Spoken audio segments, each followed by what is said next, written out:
What's up, everybody? It's D to the J with the roll away, and I am happy to be up here today. Just wanted to come up and do a little topic for you guys because I really haven't been up in a while.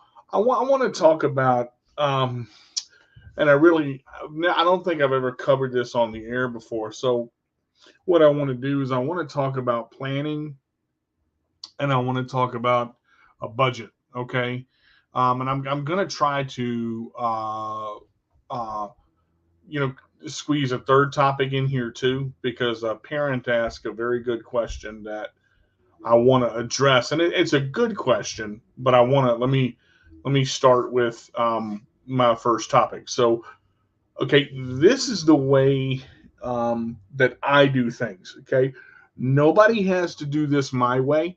Nobody has to, like my way of doing things. Nobody has to accept my way of doing things. You can do things however you wish to do them. Okay, you can do things and find your own way. Okay, and do them however you wish. What I'm going to do is I'm going to give a couple of topics and a couple of ideas to try to help if you're struggling in this situation.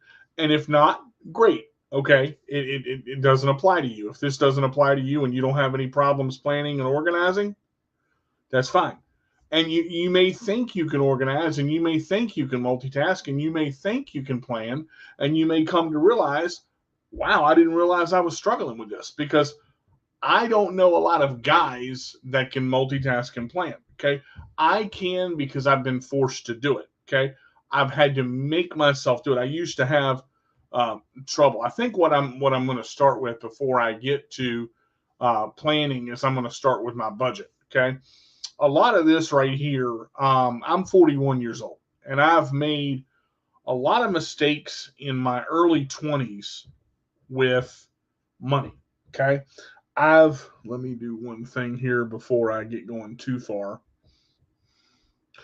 Let me just give me a second. Sorry about that. I gotta allow this. There we go.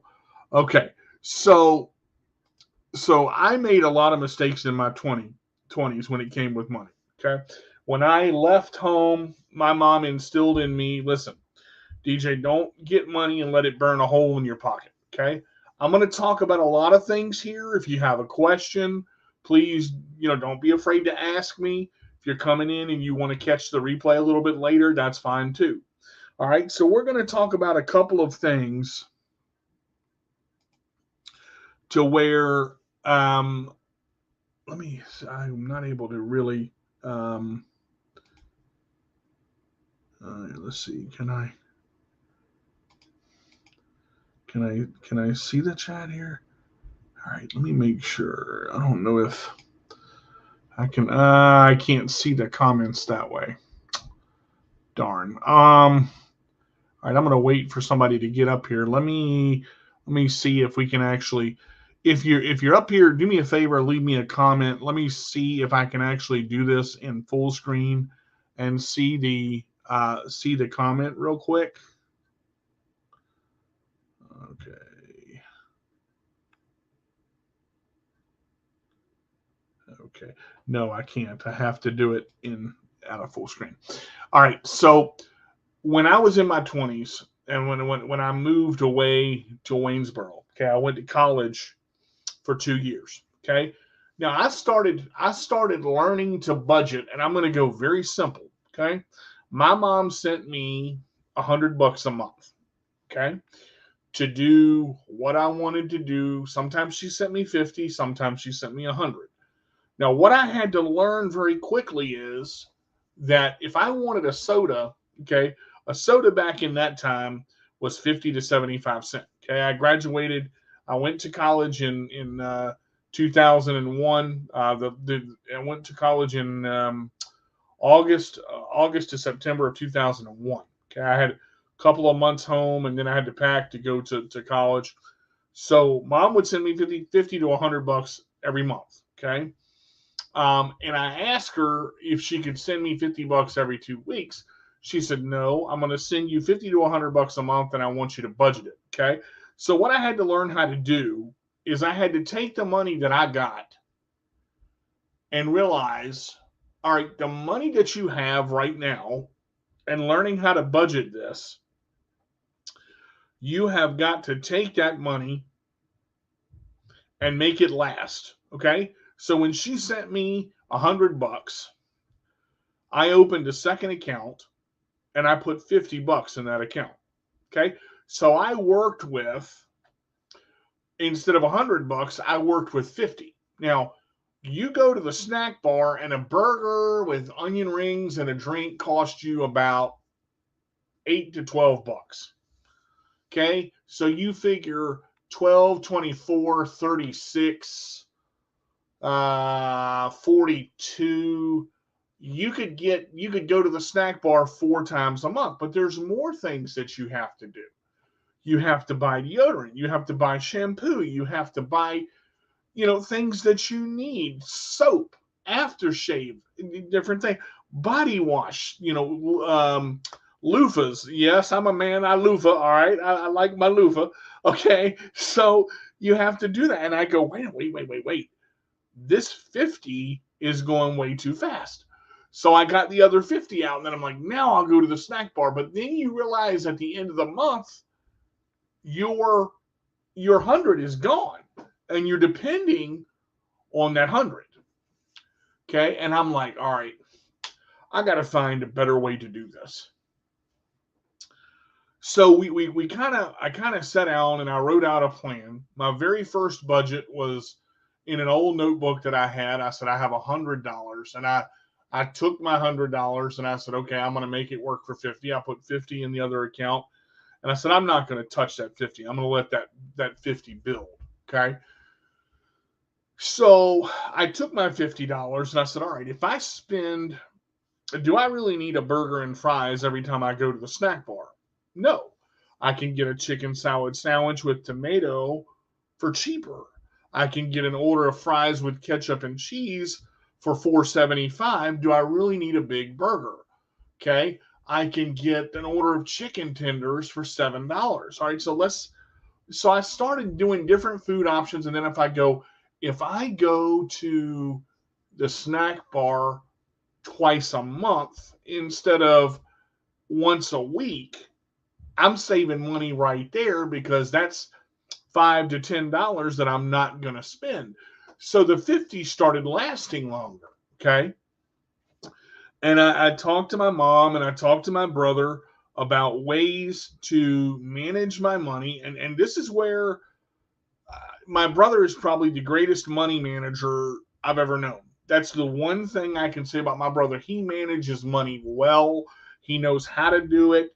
He knows how to explain how to do it. So we had a conversation several times because I, again, made a lot of mistakes in my 20s, but I started budgeting very early. Okay. So now as I, grew up I was 23 when I finished, almost 24 when I finished college. And I moved into a 1 bedroom apartment at first. And it was furnished, and my rent I think was like $375 a month. Okay. So I opened a savings account with SunTrust, or I opened an account with SunTrust when I first moved there and got the apartment. My first month's rent was paid. Okay.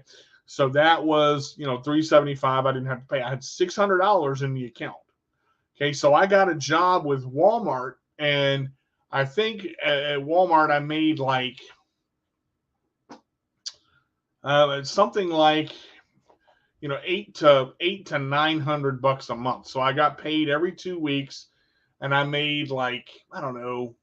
I started at, I think it was like 725. So you figure, I'd work an 8-hour shift, and I'd make 725 an hour times 8 hours.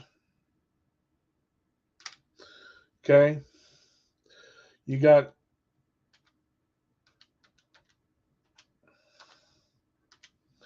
all right, that's $58 a day.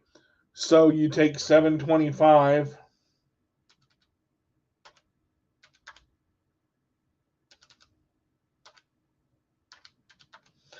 times a 40-hour work week. Okay, that's 290 a week. All right.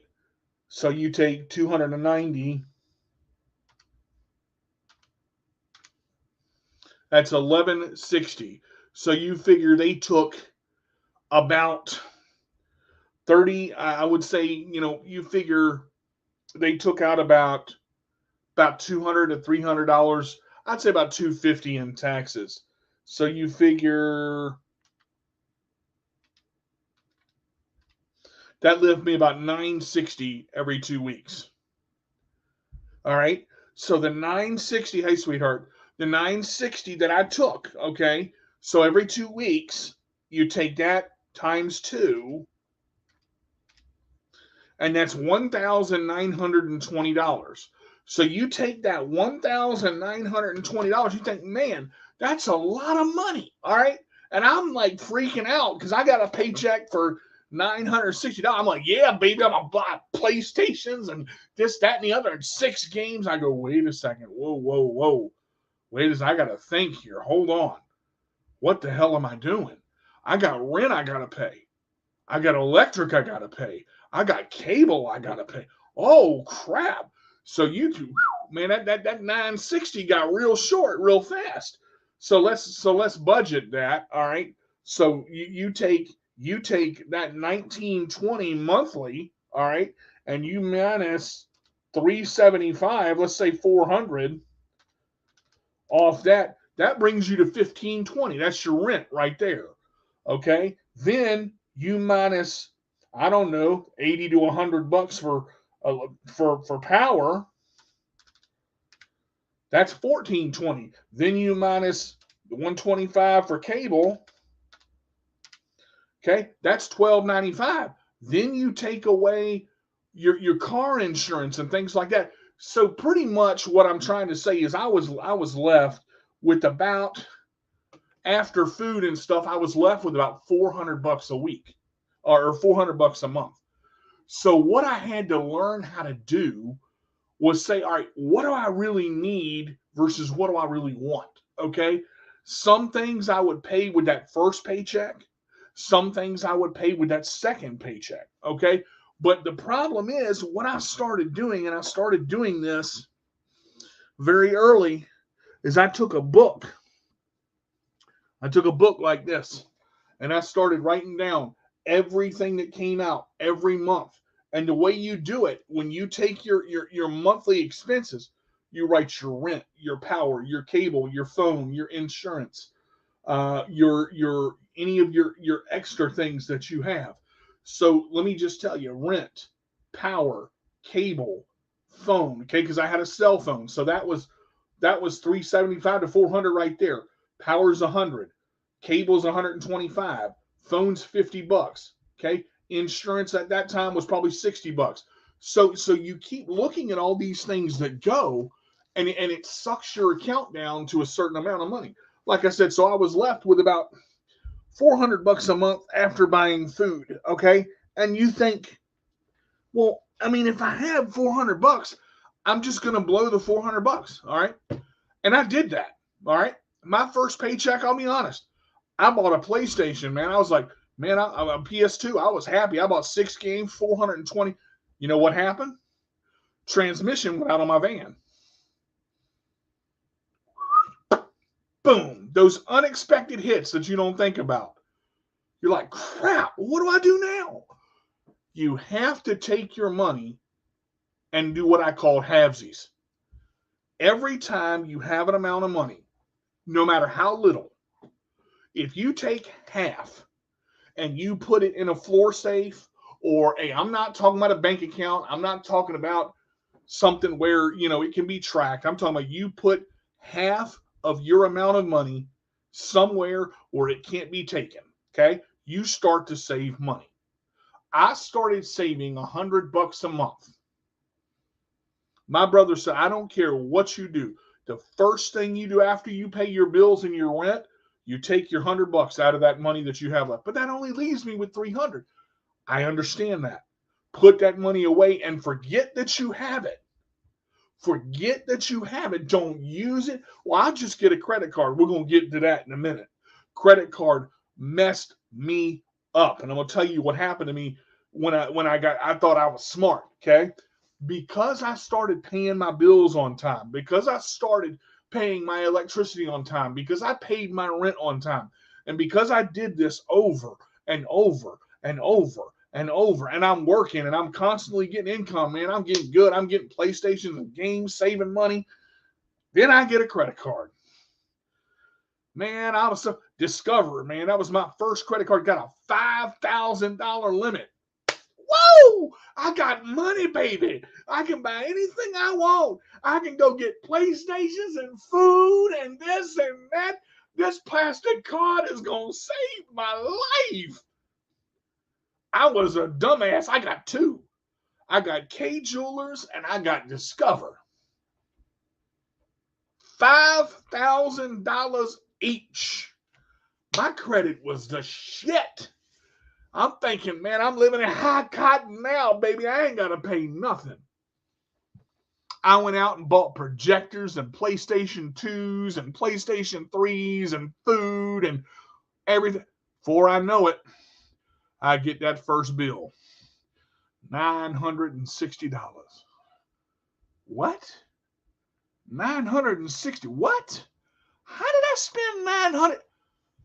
People take credit cards and they swipe them some bitches like it's nothing. I'll pay it later. I'll pay it later. I'll pay it later. All a credit card is money that you don't have. Hey Tina, all a credit card is money that you don't have. That's the problem with a credit card.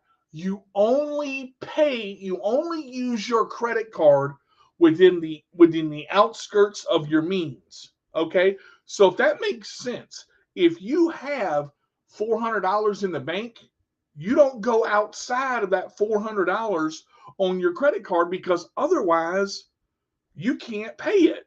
Okay? No matter how I get paid next week, I just put $100 on it. You don't know what's going to happen next week. Okay? Your transmission could blow up. Your tires could blow up. Your chair could mess up. Anything that happened, anything can happen. I'm sorry about that, baby. I was supposed to do that for you. I forgot. My fault. And it just so happened that, like, I was trying to go through it and I'm like, okay, well, I'll just spend it and I'll just pay later. I ended up maxing that credit card out so fast because I bought two computers. I bought a laptop and a desktop all at the same time. Okay. I made a stupid decision. Okay. You cannot shop outside of your means because you think you have an amount of money you don't actually have. Okay. So that credit card put me in debt, $5,000. Well, then I upped the other credit card. Okay. I messed up again. I'm going to use this one to pay that one. Well, then that one got maxed too. So now I got $10,000 in debt. I had $10,000 in debt inside of a year. Okay. I made financial mistakes that I had to be responsible for. So I talked to my brother. He said, dude, and I'm going to tell you what he said. He said, you fucked up. You have got to take control of your finances and not use that card unless you have to. And only use it on the inside of your means, meaning the money that you have on you is the money you use that card for. Or you keep track and you make payments every month until it's paid off. Buy one thing at a time. Don't buy two and the worst thing you can use a credit card for, and I did this, oh my God, is buying food. Buying food. I'm going to get lunch. I'm going to get a coffee. I'm going to get a donut. I'm going to get a steak sandwich. I'm going to go over here and get this fish. I'm going to go over here and get sushi. I'm going to go. Before you know it, you got $200 built up. If you use it within the month, pay it off. I don't have a lot of debt right now. I do have some, but I'm in the process of paying it off because I'm staying within side of my means. Okay. Men and women, this world is in so much credit card debt because they don't look at the income they actually have. They don't look at what they're doing and they don't say, well, how can I fix this? How can I do this when I only have this much money? Okay, when they say your minimum balance, this is how you build your credit. Listen to me. When they tell you you have a minimum payment, oh, I don't know, let's say $60. You have a minimum payment of $60, pay $100. You have a minimum payment of $50, pay $75. You have a minimum payment of $30, pay $75. What you're doing is you're taking down what is called compounded interest. And this is where credit cards get you. Okay? Let me explain. Most credit cards have compounded interest unless you're lucky at 29.99% a month. So, and some are as high as 40%. Okay. So what they do is they take the total bill that you got each month and they add on another 29.9% or 39.9% or 33.33%. Bam. So whatever you pay turns around and most of it gets gobbled up in interest. I'm paying $400 a month on my credit card right now because I made a financial mistake. I learned from it, but I made it. Okay. You have to shop with inside of your means. Okay. So the way you budget, I'm going to say this again, you have to start small. If you say $25 a month for 4 months, 25, 50, 75, 100. It's $100. 8 months is 200. 12 months is 300. 16 months is 400. Okay? You save 50 to 75 a month. Do the math. 2 months is 100. 4 months is 200. 6 months is 300. All you have to do is take an amount and keep putting that amount away after your bills are paid. You will be surprised how fast your money builds up. When you build it up, okay, and you do it right, for you know it, you got over $1,000 saved. Then you take that 1,000, you half it, you take 500 of it, you put it on your credit card, bam, knock that payment down. Okay, in the addition to the 400 that you've already made, that's a $900 payment. So you're understanding what you're doing with your money and you're making smart financial decisions. This is the greatest rule my brother ever gave me. And I used it now that I didn't use it before. If you don't have the money on you, don't use your credit card to get it because you can't pay it off. You can, but it's going to take you more time, which is going to compact that principal interest. And that's where they get you. You got to be careful. You've got to make smart financial decisions. Okay. Next thing I want to cover is I want to say this. When you plan to do something, this is kind of right along the budget. Okay. You're going to go on a trip and you're going to be gone for a week. Okay.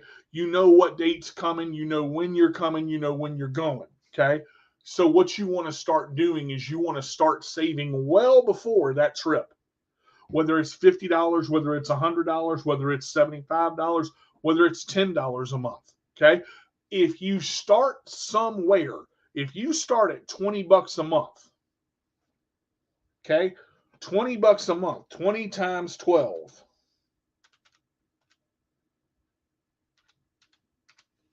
That's $240 a year. $240 a year that you didn't have before that you're saving. Okay. And that's at $20 a month. If you double that, it goes to 480. If you triple that, it goes to 720 in a year. So look at what you can do within your means. You can save whatever you want to save, but the point is, when you're saving that money, you've got to forget it's there. The hardest thing with a credit card, folks, is, oh, I got my credit card, I'll just use it. You've got to forget that your credit card is there and put it away and not use it and keep paying on it until it's paid enough down to where your interest is not hurting you. My interest is about $98 a month. So every 400 that I pay, 300 of it is going toward principal, 100 of it is going to interest. So I'm trying to pay $500 a month. Okay. Now, I'm not going to say my financial business on Facebook and say how much I'm in debt, but it is what it is. I've got to work on it. I'm the only one that can do it because I did it to myself. Now, in planning for a trip the same way, when you know you're going somewhere, don't wait to the last minute to plan stuff. Okay. Because when you wait to the last minute to plan stuff, you get rushed. Okay. Your brain starts messing with you. You get frustrated. You forget things. Pack early. Okay. Tell people where you're going early. Okay. Get the time that you need to get early so that you don't have to deal with, what am I going to do if I wait too long? Most work environments require 2 to 4 weeks in advance to actually take off time. Okay. When I worked for Intellos, I know we had to at least give I believe a 3-week notice is what we had to give for vacation, because it's first come, first serve, and you have to see who asks off first. Okay. So there's a couple things when you're planning for a trip. Make sure you have an overnight bag. Make sure you have your toothpaste, your shampoo, your extra stuff. Always bring extra clothes because you don't know what's going to happen. Okay. Always do that kind of thing. All right. You want to make sure that you take the time to be responsible for yourself. Okay. Always bring extra money because you don't know what's going to happen. Okay. You don't know if you're going to need a hotel for the an extra night. You have to make sure that you plan ahead to do things right to set yourself up. Now, the good thing about planning is when you plan ahead and you know where you're going and you know what you're doing, you can plan the stops out. Okay, if this trip is 12 hours long, we're going to stop here, and stop here. You divide it into 4 hours at a time, and you work on it. You don't try to drive all in one state. You got to make stops. You got to get out and stretch. You got to walk around. You got to move around. You got to eat. Okay. You got to stop and go to the bathroom. But that's time that you have to figure in to the trip. Okay. Always remember, things are not always going to go the way you want them to go. Okay.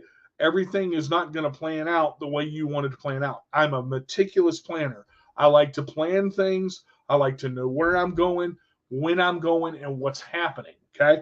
I don't like to wait until, 2 Wednesdays before we're supposed to go, and we're just now finding out when something's going to happen. See, I don't do that. I want to get things in place so that I don't have to worry about that, so that I can focus on the trip that I'm going on and not what has to be done before the trip is ready. Okay. Now, I know some things can't be helped because you have to wait.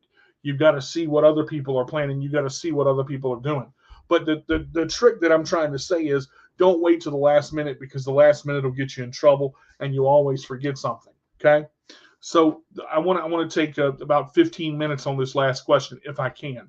All right. So a parent asked a very great question, and it was an innocent question, and I love the fact that she asked it, because she asked it and she didn't ask it to me directly, but I want to address this. How does a person in a wheelchair teach martial arts to an ambulatory individual? Okay, this is the greatest question that I've ever gotten, and I have a chance to answer it now, and I've answered it before in seminars that I've done. Okay, I have had the pleasure of doing 3 martial arts seminars in my career. Okay, martial arts seminars cost. All of mine were free. Okay, I did a martial arts seminar from a chair, from a seated position, for all individuals, whether they were ambulatory, which means standing, or they had a disability. We had a young lady that was blind. We had a young lady that had cerebral palsy. We had a young lady that was ADHD. We had a young lady that was autistic. And being able to, so understand, martial arts, you start, everybody has their own individual journey. Everything that everybody does is their own individual journey. Okay. When you decide to teach martial arts, and I've been teaching, going into working with martial arts for almost 13 years. Okay. I didn't start teaching on my own until about 2 years ago. Okay. I was teaching at Tiger Martial Arts when I was going there because I had other instructors to co-teach with. Okay. When you start taking those nuggets of information that you learn and you're teaching them to another person, okay, first question I get, biggest question that I get is, how are you going to teach somebody to kick? Because I don't understand. Your legs don't work like that. How do you teach somebody to kick? All right, let me show you. So what we're going to do, just to show you a simple example, okay, this is my leg. This is my right leg. Okay, it's on the right side of my screen. Okay, so this is my foot. This is the bottom of my foot. What I'm going to do is I'm going to pick my foot up on my toes, and I'm going to bring the front part of my foot out like this. I'm going to tuck my toes together, and I'm going to kick with the bottom portion of my heel. Okay, this is called a push kick. When you execute a push kick, you're going into the opponent's stomach and thrusting your heel into the opponent's stomach, so you push him or her away. Okay, now that is a push kick. To execute a round kick is a little bit different. A round kick, if you are, let's actually go with a side kick. You're still going to kick with the same motion, but what you're going to do is you're going to pick up your leg. Okay, you're going to pick up your left leg. You're going to rotate your right leg to a what they call forward stance at an angle, okay, or kibadachi, and you're going to bring your knee up and point your knee toward the target. So your knee is going to look like this. If this is your knee is going to be pointed toward me, which is where your foot is going to go. Your foot is going to come out, okay? So when you're here and your foot is folded to pick up, that is a fold, okay? Then you're going to extend your foot out for the round kick. You're going to, or side kick, you're going to come here, kicking with the flat portion of your foot or the ball of your foot if you're doing the front snap kick, okay? And you're going to execute it there. You're going to bring it back, which is a recoil, and then you're going to set it down to land it. So, and all of this I can show with the person's foot that I'm teaching. So being able to show them, this is how I execute this kick. So this is how you're going to do it. Okay. Now, to tell you the truth, I'm not going to kick anybody very often. I can if I need to, but I'm not going to do it. I'm going to modify it and do what works for me. That is where something changes. That is where something changes. Every martial arts journey needs to be modified to the individual. Okay. So that is where I'm going to work one-on-one with the person. I'm going to work one-on-one with the individual. And I'm going to say, okay, this is how this is going to work. Okay. If you have CP and cannot stand, everything that we're going to do is going to be from a seated position. If you're able to stand, but you have trouble with balance, we're going to work on some standing. We're going to work on some seated. We're going to work on some floor. We're going to work on some balance. We're going to work on all of that, and we're going to mold it and modify it to work for you to where you feel comfortable. So hopefully that answers the question for the parent that asked, how do you teach a person that is ambulatory when you have a disability that is, that the person, and you can't, stand to show the person. Same thing with a traditional down block. Okay, a traditional down block starts like this. This is a fold, extend and strike, recoil, land. Okay, so your recoil is going to come back. So you start here. Okay, this is your recoil right here. You're going to go around to the knee. Okay, that's the strike. Okay, Your fold is here. You start around to the knee. So the strike and the extend is right there. Then you recoil, come back, and you land. So it everything has to be broken down for the individual so that they see it, so that they understand it.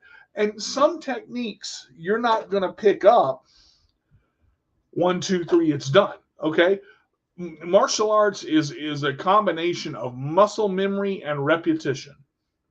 Martial arts is a combination of muscle memory where your muscles take over and that down block comes and you know what the hell and you've done it so many times and you're like, well, man, I don't want to do this anymore. And then when somebody comes to kick you or punch you and you down block them out of the way, or you outside block them with a ridge hand out of the way, or you upper block them out of the way, or you side block punch out of the way, you have to know those memories and repetitions to be able to do what you're going to do. So it is a modified journey for each individual person, and it takes time. But if the person is willing to learn and willing to realize that it may not come 1, 2, 3, 4, 5, boom, boom, boom, boom, boom, boom. Okay. I'm not a belt giver. When you work with me, you earn your belt.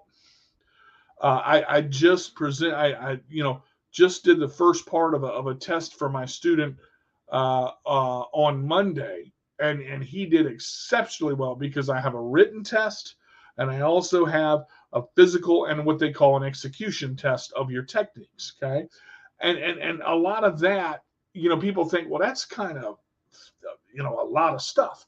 If you don't train your mind as well as your body, nothing you do or say is going to stick.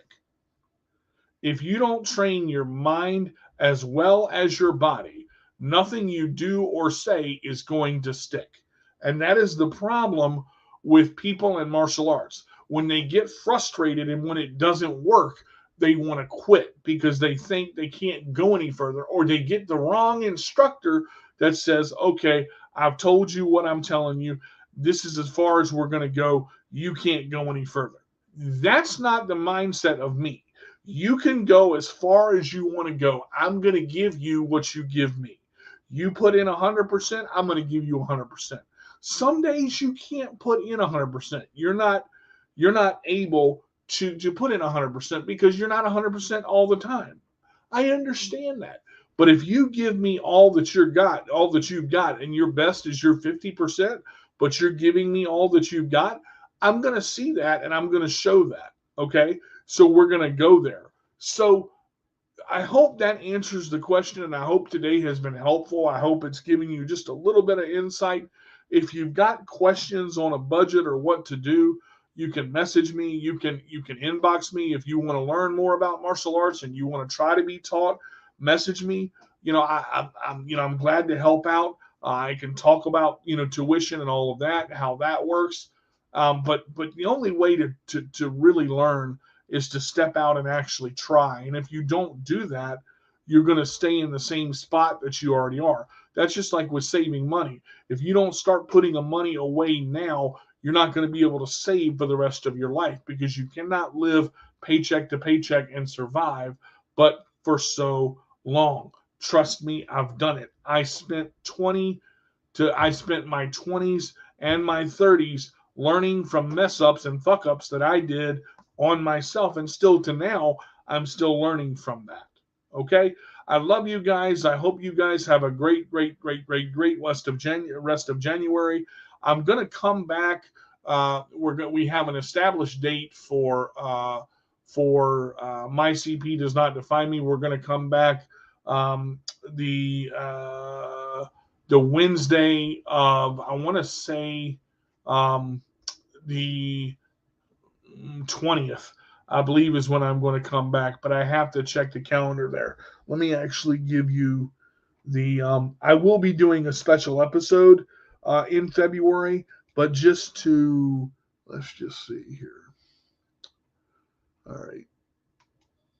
That Wednesday will be the 22nd that I'm going to come back, but I will be doing a special episode on I believe, the 15th or before that.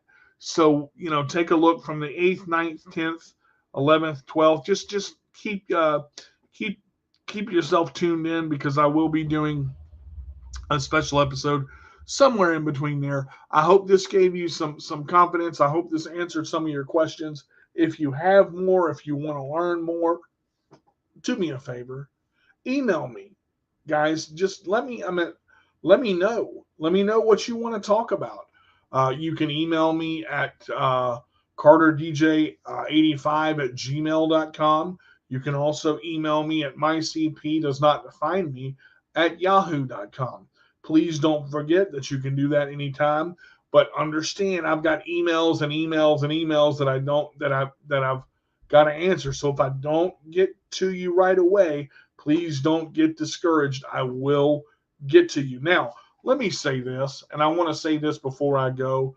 Don't bug me about getting on the show. If you bug me and you've already asked me 3 times, and I say I've got people in front of you that are going to be on the show first, don't keep coming and asking me, do you have a date yet? Do you have a date yet? Do you have a date yet? Because I will tell you no. And just because I interview you does not mean you're going to be on the show. It means you have an option to be on the show. So you guys take care.